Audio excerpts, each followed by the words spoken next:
You must have heard of this case of a Florida teen who committed suicide after developing an emotional attachment to character AI chatbot. What kind of federal level regulations should be enforced so that companies don't try to solve the human problem of loneliness at the cost of losing human lives themselves? It's an outlier use case. It's a cherry-picked example that in the wild with the intent, I think, from a journalistic perspective, to shed a bad light on AI. Well, I don't think it's such an outlier. We have a hallucinatory system or LLM that can go wrong. As much red teaming as we do, it can go wrong. The AI did not directly pull the trigger. Within 90 seconds or 60 seconds, it can determine within a statistical significance level whether you've got anxiety or depression or a number of other things, just based on how you say what you say. You could be reading poetry, you could be just babbling, you could be doing anything.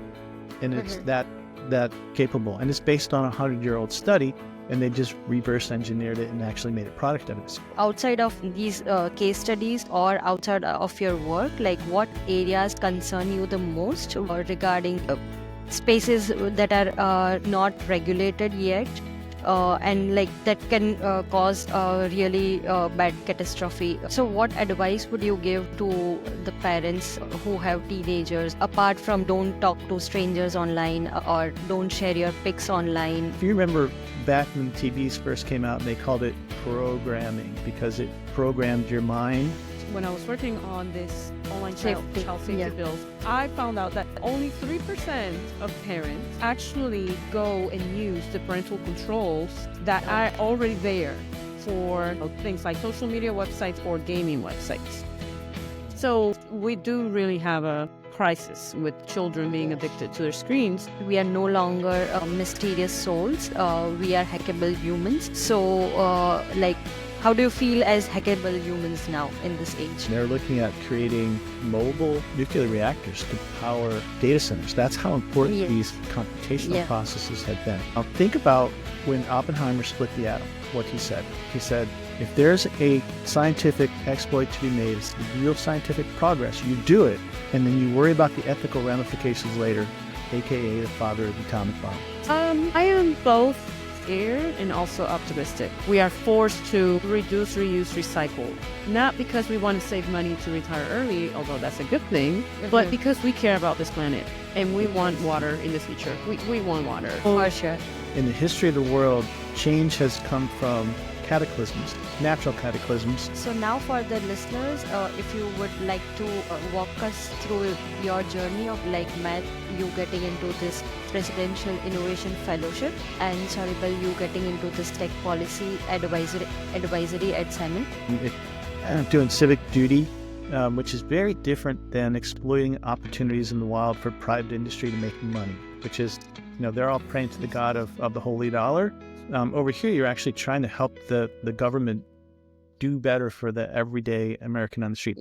Yes, of course, we need you to work there. There's no one person or company or government or country that is responsible for building responsible AI. We all are responsible. So even though you look out your door and not much has changed, the world really is changing, and folks need to realize that. Hello and welcome to On Air with Aashka, where we navigate the complex waters of AI regulation. I am your podcast host, Aashka. Today we are going on air with two incredible guests, Soribel, Feliz, and Versaggi. Soribel is a responsible AI advisor, former Senate advisor, former US diplomat with over 10 years of experience at the US State Department. She has navigated the marble halls of both the US State Department and the Silicon Valleys of Meta and Microsoft. And if you think AI was born just yesterday, wait until you meet Versaggi, who has been in this AI game since mid-80s. Yes, Versaggi is an educator, AI tech SME, White House Presidential Innovation Fellow, and the best part is Soribel and Matthew are best buddies. Let's go on air where two best buddies along with the podcast host have some raw, unfiltered conversations around AI regulation with some spotlight on real-world AI case studies. Let's ride these airwaves together.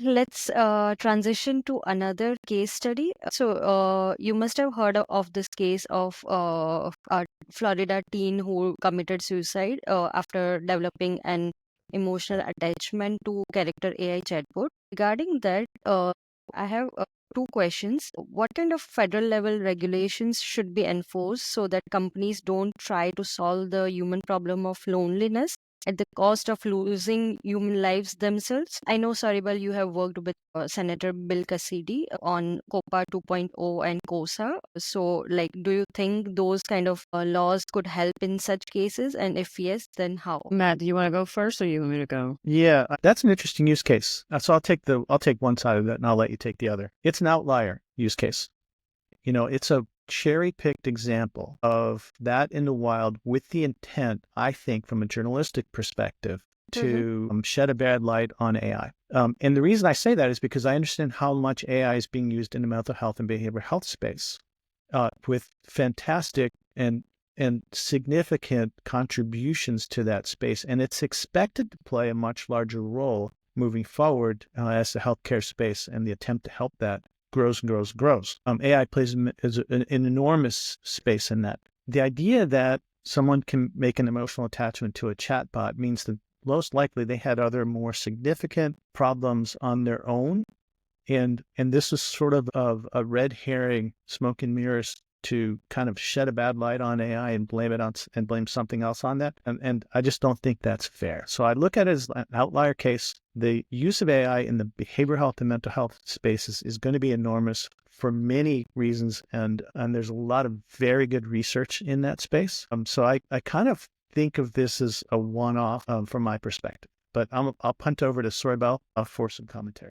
Well, I don't think it's such an outlier. We've seen other cases where a large language model has told someone, go ahead and commit suicide, and they did. It happened in Brussels last year. I don't remember when, but recently. And there are other cases, maybe they're not as publicized, but we do have we have a hallucinatory system, or LLM, that can go wrong. As much red teaming as we do, it can go wrong, and it can tell people to take a hike. There was a student in Michigan who, he was trying to seek help for some geriatric studies, and Gemini said die or something like that. Like, you're a burden in the world. On this world, So these things can go sideways really fast. So I don't think it's such an outlier. Having said that, I do believe that this is a very difficult case, and it may be really hard to prove that the AI directly caused the suicide of this teen, because it's just very hard to prove. The AI did not directly pull the trigger. Let's say that. So it's really hard to prove, like, what is the baseline of the teen, his mental health baseline, before he started communicating with the AI, and how did the AI system evolve? Because it was a great support system for this teen before something happened and, he decided to commit suicide. So I think it's going to be a really, really hard case to prove. I don't think federal level regulations should be or will be created and enforced based on this one case, which, I did say that it's not such a one-off, but it is in the minority. It's in the minority of cases. Got it. So Matt, you were saying that you are seeing a lot of good usage of AI tools in the mental health space. So as we see that they are still not yet matured and not at that level that they can be treated as independent therapists or something like that in the mental health space. So do you have any other insights that make you say this? Sure. So there's an outfit out of California I was one of their mentors for, called Kintsugi, and they have worked with a 100-year-old research study that is able to take language in almost every language, spoken language, and they examine the phenome, the language types, the voice tonalities, and it doesn't have to be English. It doesn't even have to be sentences. And within 90 seconds or 60 seconds, it can determine within a statistical significance level whether you've got anxiety or depression or a number of other things, just based on how you say what you say. You could be reading poetry, you could be just babbling, you could be doing anything. And it's that capable. And it's based on a 100-year-old study, and they just reverse engineered it and actually made a product out of it. So you're going to start seeing a lot of things in that area. Another area is like mental health. The DSM-5 is very subjective, but there's a lot of very good research. Optum's doing it, where they're taking those areas and working with clinicians to make that subjective stuff very objective. So they do it with clinicians in the research lab, and they create this body of objectiveness that came out of a very subjective space. Now you can take that and do supervised learning. So you could put labels on that and do supervised learning techniques. Now you're in the prediction space and things like that of behavioral health. And that's a huge advancement. So you're going to start seeing a lot of kinds of things like that. Also, when you start looking at wearables, right? Things on your ring, things on your watch, things embedded in your body. You can look at the human body as a computational device. And then when you're able to monitor a lot of these biomedical markers in real time, combining that with an emotional state, you're able to track a lot of things. So there's all kinds of really good research coming in this space.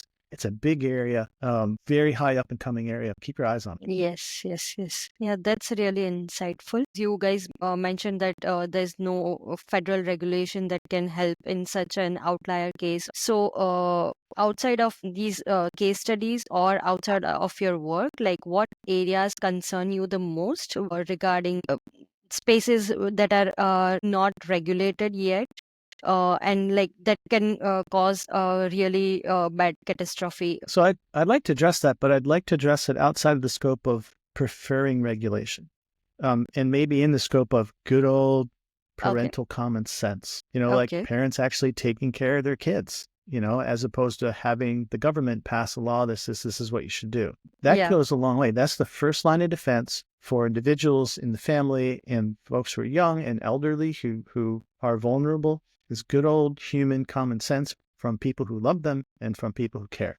When you need to go to a governmental source to step in and take control, society is already broken down. So I think looking outside that regulation side of the house is probably the wisest thing to do from an individual well-being point of view. Got it.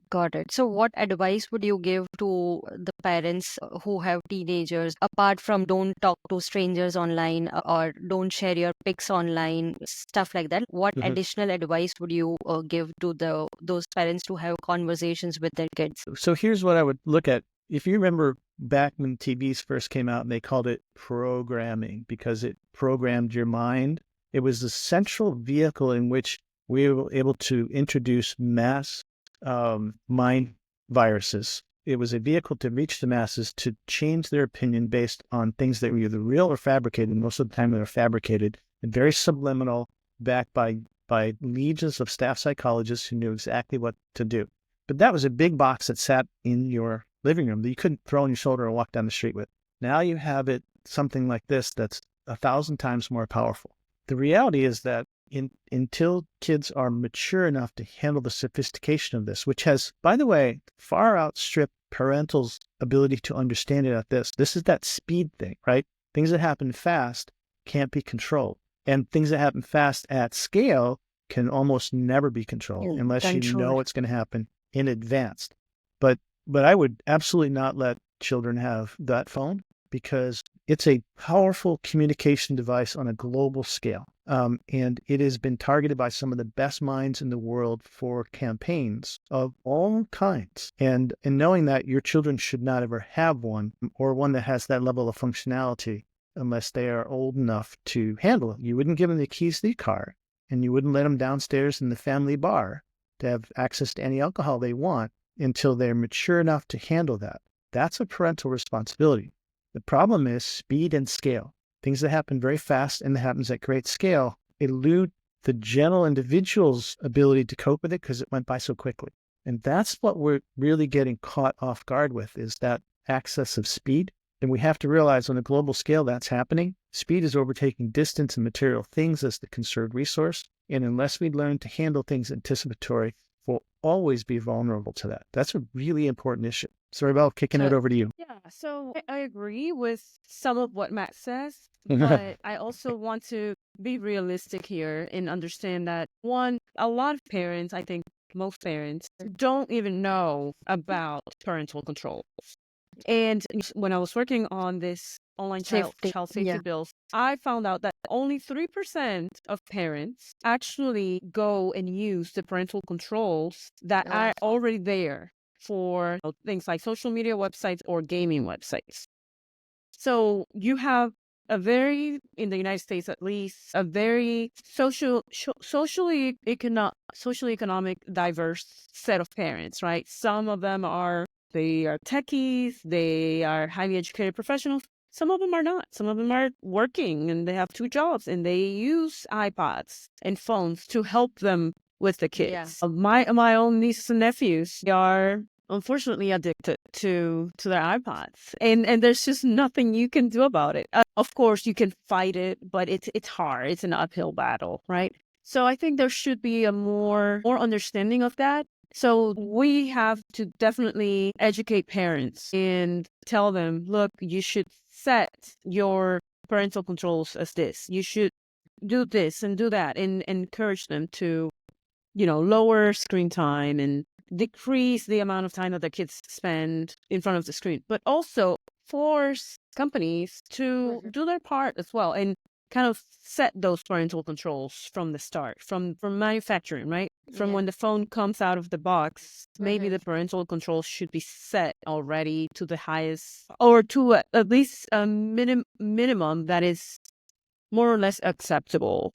So I think there's a lot of approaches that should be used in combination to help, because we do really have a crisis with children being addicted to their screens. So I think all of society should play a part in this. Yes. And with the addictive products that they are using, like gaming or whatever it is, like constant reminders, like you have spent these many minutes on this application, and just like asking them to take rest or something like that, that also could help for the children who are just getting engrossed and lost in that world.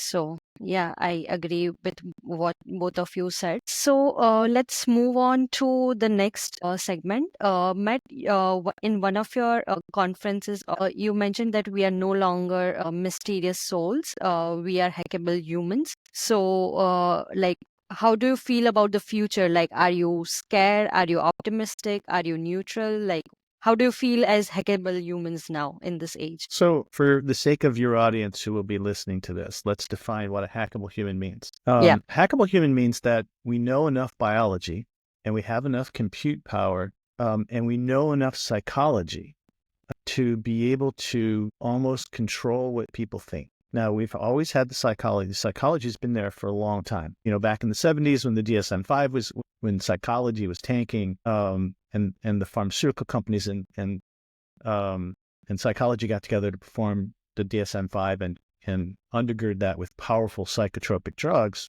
that place was born. The upshot of that is, let me go back to that one question. Can you repeat that question? Because I missed a piece that I want to pick up on. So you said that we are no longer mysterious souls.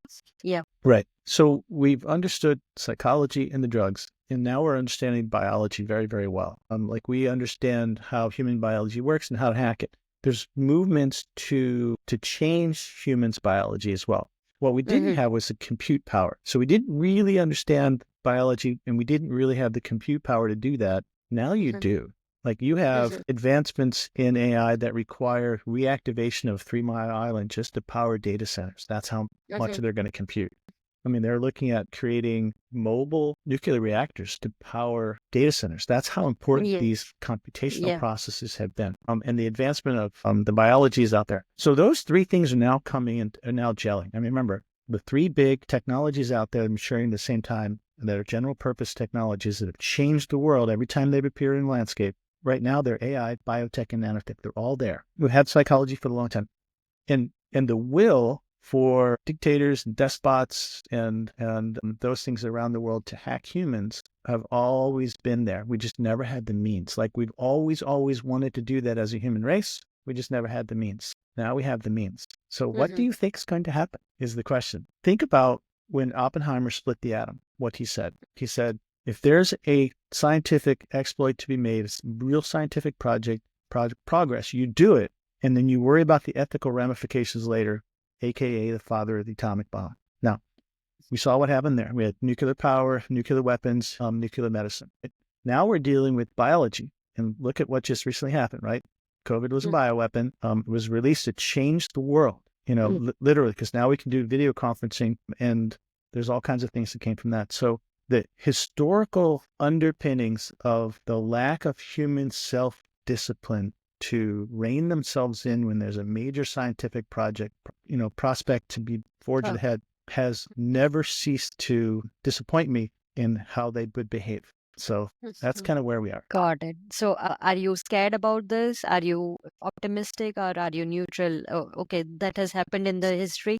It will happen in the future as well. Yeah, I think that we'll make tremendous advancements, and those people have those advancements first. Will we wield them against those people who do not have those advancements? It's just human nature. We'll continue to do that. And we've done that since the dawn of history.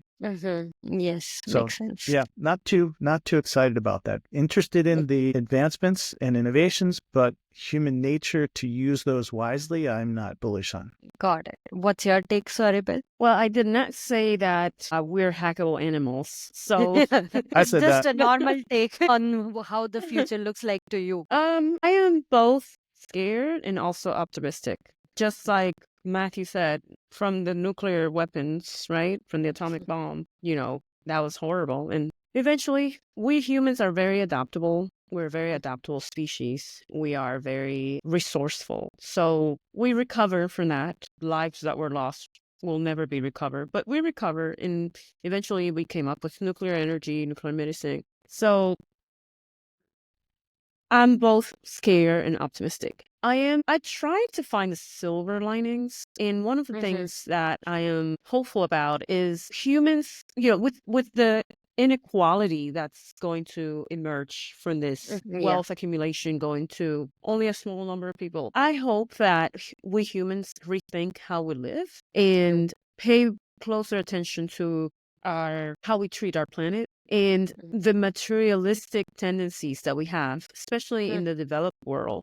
How we overconsume, how we buy things we don't need, we throw away things that are still good, we don't recycle, we only recycle 5% of the trash that we produce. I hope that we can change that we become people that either by force or by consciousness, we are forced to reduce, reuse, recycle, that we are forced to not spend as much, not waste as much food, electricity, that we become a little bit more frugal and thrifty, not because we want to save money to retire early, although that's a good thing, but because we care about this planet and we want water in the future. We want water.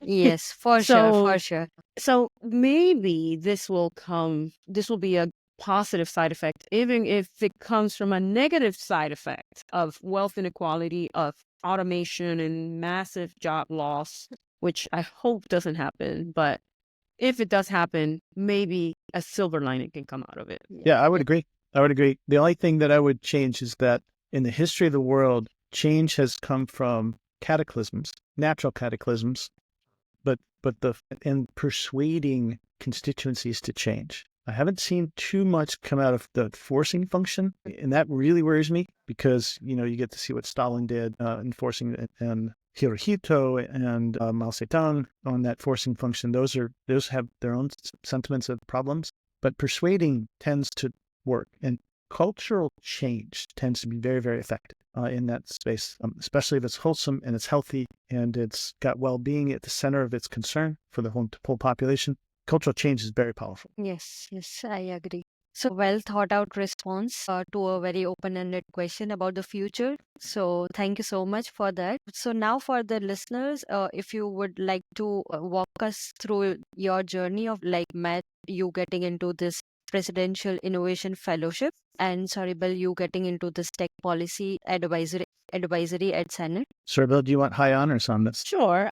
So if I want to start in the beginning, I am a policy person. My career started as a U.S. diplomat at State Department. That was where I was going until 65, where I would retire with my pension. But in the last few years of my time there, I got to work on tech policy a lot more, and I got to see what was going on in the global stage, in great power competition. So that was fascinating to me. That was fascinating, and I wanted more of it. And I wanted to jump into the fire where the action was happening. And so I decided to leave my career and apply to a job at Meta.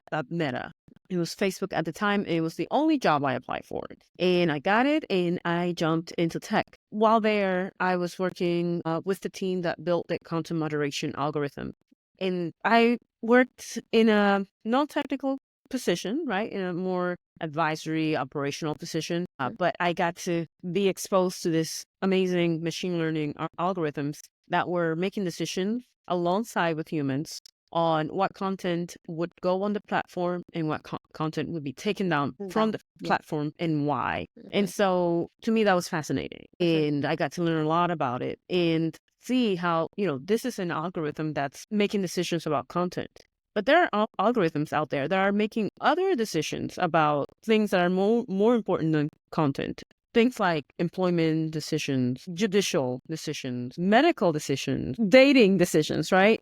So that was fascinating to me, and I wanted to learn more and more and more and more. And so I left Meta, worked for Microsoft for a very short time, also working as more in the public relations shop, public affairs, shortly after ChatGPT was released. And then I had the opportunity to apply for this fellowship that would place me in Congress and would place me as a policymaker's right hand on tech and AI. And so I jumped at it and got the job with Senator Bill Cassidy and got to work on AI policy. And that was fascinating, and I love it. Interesting. So, how frequently these applications happen, like for the job that you got? So Are they, yeah. so that was the inaugural cohort. So that Okay, was the first time that it was opened, and I got it. saw it, and I immediately applied. I Applied, yeah. thought I would never get this. Give up on But this. I Yeah. did, I did get it. And they opened again earlier this year. The application had closed because the new cohort is working.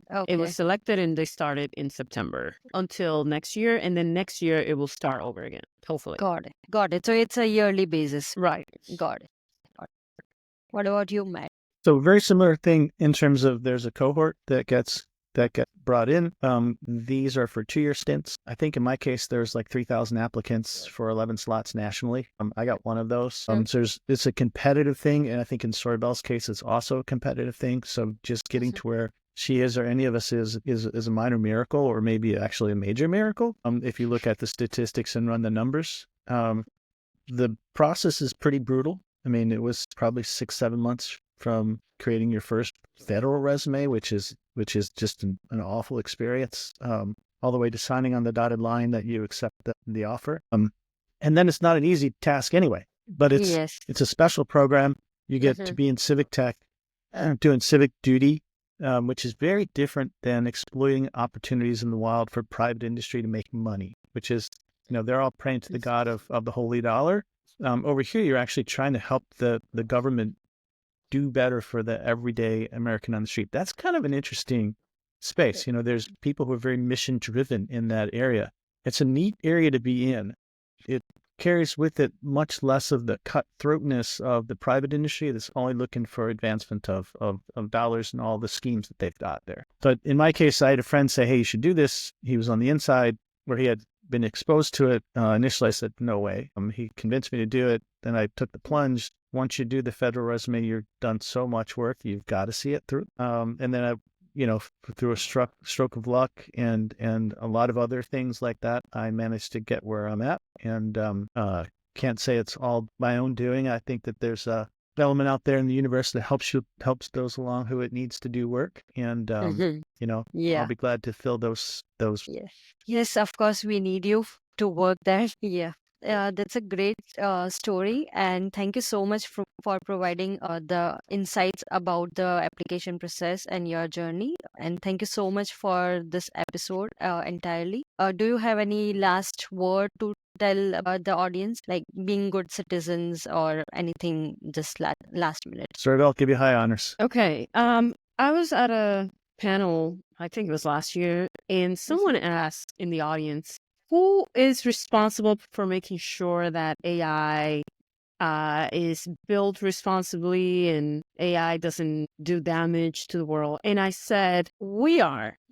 We are. So Yeah. there's no one person or company or government or country that is responsible for building responsible AI. Yeah. We all are responsible. So don't give up your power to another person. Don't leave that responsibility to another person. Don't be a bystander and get involved in making sure that AI is used and built responsibly. So we are all responsible for responsible AI. Yes, that's a very powerful statement. What about you, Mike? And on top of that, we're dealing with a world that we've never seen before, one Yes. that's incredibly fast and incredibly scalable and incredibly connected. So the changes that happen occur so quickly and spread in such a viral way at scale so fast. The world now is accelerating in the way it changes, and the innovations are compounding upon each other, and they're getting squished together. So this tsunami of constant change has changed the world in ways we couldn't expect before. So even though you look out your door and not much has changed, the world really is changing. And folks need to realize that. Like, you may not see it out there, but the world truly is changing in a way. And you've got to come to grips with that to find your place in it, because it will leave some behind. And you need to be up on this and make those changes in the world that are necessary, like having AI that behaves itself properly. So be vigilant on that front as well. Yeah, that's a great advice too. Yes. Yes, thank you so much. Let me stop the recording.